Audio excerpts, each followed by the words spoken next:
শীত আসে শীত যায়, এখন চলে মাঘ মাস। পৌষ শেষ হয়ে গেছে, মাঘে পড়েছে, তবে এখন রোদ উঠে গেছে। আসসালামু আলাইকুম, সবাই কেমন আছে? আজকে একটা নতুন ব্লগ ভিডিও নিয়ে হাজির হয়ে গেলাম। তোমরা দেখতে থাকো। আমার আজকে পিঠার বিভিন্ন ধরনের আয়োজন একসাথে আজকে তোমাদের দেখাবো। তোমরা একটু দেখতে থাকো, একটু মনোযোগ দিয়ে দেখলে পারবে। প্রথমে এই 3টা লিচি করে নিয়েছি, তারপর কিভাবে হাত দিয়ে চিরুনির এই পাশে ওই পাশে করে একটু শেপ করে নিব। এরকম শেপ করে নিলে পিঠাটা দেখতে একটু সুন্দর হয়। এরকম করে আমি প্রত্যেকটাকে এরকম শেপে আকার দিব। তারপর হাত দিয়ে এভাবে ওই পাশে দুই পাশে জোড়া লাগিয়ে দেব। দেখতে অনেক সুন্দর হয়ে গেছে পিঠাটা। তারপরে এখানে নিয়ে আসলাম আরেকটা লুচি করে নিয়েছি, কেটে নিয়েছি পরপর কেটে, তারপরে এখানে স্টিক দিয়ে দুই পাশে দিয়ে ভাঁজ করে নিয়েছি। অনেক সুন্দর হয়ে গেল একটা ইউনিক পিঠা। তোমরা এভাবে অনায়াসে সহজ সহজ রেসিপি দেখে কিন্তু পিঠা তৈরি করতে পারো। আর এখানে চলে আসলাম চামচ দিয়ে টিপে টিপে কিভাবে তৈরি করা যায়। তারপর ছুরি দিয়ে এভাবে কেটে নিয়েছি, দুইটা ভাঁজ এভাবে করে নিয়ে তারপর ছুরি দিয়ে কেটে নিয়েছি। দেখো দুইটা একটা রাউন্ড শেপের কি সুন্দর পিঠা হয়ে গেল। এই পিঠাগুলো কিন্তু অনেক সুন্দর ইউনিক হিসাবে, এটা কিন্তু ফুল হয়ে গেল, এটা গোলাপ ফুল। তারপর এখানে চলে আসলাম আরেকটা পিঠা, এভাবে ছুরি দিয়ে এরকম করে কেটে নিয়েছি, তারপরে এভাবে বটে নিয়েছি, একটা ইউনিক ডিজাইনের পিঠা হয়ে গেল। কিন্তু খুব সহজ, কিন্তু যা আমি পিঠাগুলো দেখাই কিন্তু সহজ। দুইটা কাঁটা চামচ দিয়ে এরকম দাগ কেটে নিয়েছি, হয়ে গেছে, একটা লজেন্সের মতো দেখতে লাগে না? এখানেও আরেকটা রুটি আমি এরকম 4টা করে কেটে নিয়েছি, তারপর দুইভাবে কিভাবে করে নিয়েছি এটা তোমরা একটু দেখতে থাকো। এভাবে বেটে নিয়েছি, তারপরে এই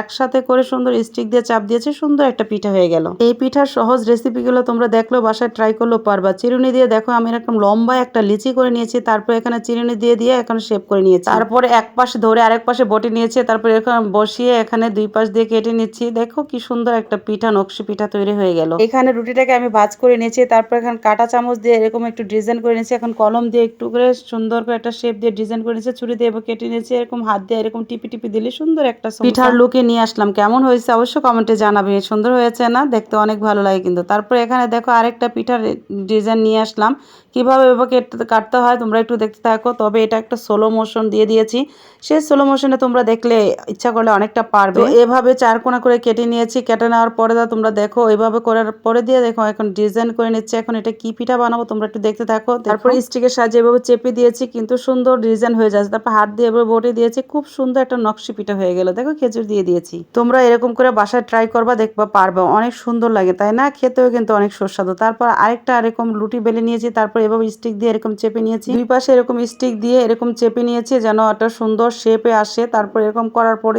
তখন পাশে যে রুটিগুলো ছিল সেটাতে একটা গোলাপ ফুল বানিয়ে নিয়েছি, পিঠার মাঝে গোলাপটা দিয়ে দিয়েছি। অনেক সুন্দর লাগতেছে না? অনেক সুন্দর লাগতেছে। তারপর এখানে একটা রুটিকে আমি দুই ভাঁজ করে নিয়েছি, ভাঁজ করে নিয়ে এভাবে কেটে নিয়ে একটা জোড়া হাঁস তৈরি করব। কিভাবে করি দেখো, এভাবে কিন্তু খুব অনায়াসে সহজ করে তোমরাও পারবা, একটু ট্রাই করলে কিন্তু খুব সহজ। তারপর ছুরি দিয়ে একটু দাগ কেটে নিয়েছে, ডিজাইন তোমরা ইচ্ছা করলে অন্যরকম ডিজাইনও করে নিতে পারো। দেখো কত সুন্দর হয়েছে, অবশ্যই কমেন্টে জানাবে কেমন হয়েছে। বোতলের মুখা সবার ঘরেই থাকে কম বেশি, হাতের কাছে যেটা আছে সেটা দিয়েই বানানোর চেষ্টা করি আর কি। এই জন্য দেখো বোতলের মুখা বসিয়ে কিভাবে ডিজাইন করে নিচ্ছি, হাতের কাছে যা আছে তাই তোমরা ব্যবহার করতে পারো। তারপর দেখো এখানে চারপাশ দিয়ে দাগ কেটে দেবো, নকশি পিঠাটা হয়ে গেল। কিন্তু এত কিছু লাগে না। আজকের মতো আল্লাহ হাফেজ।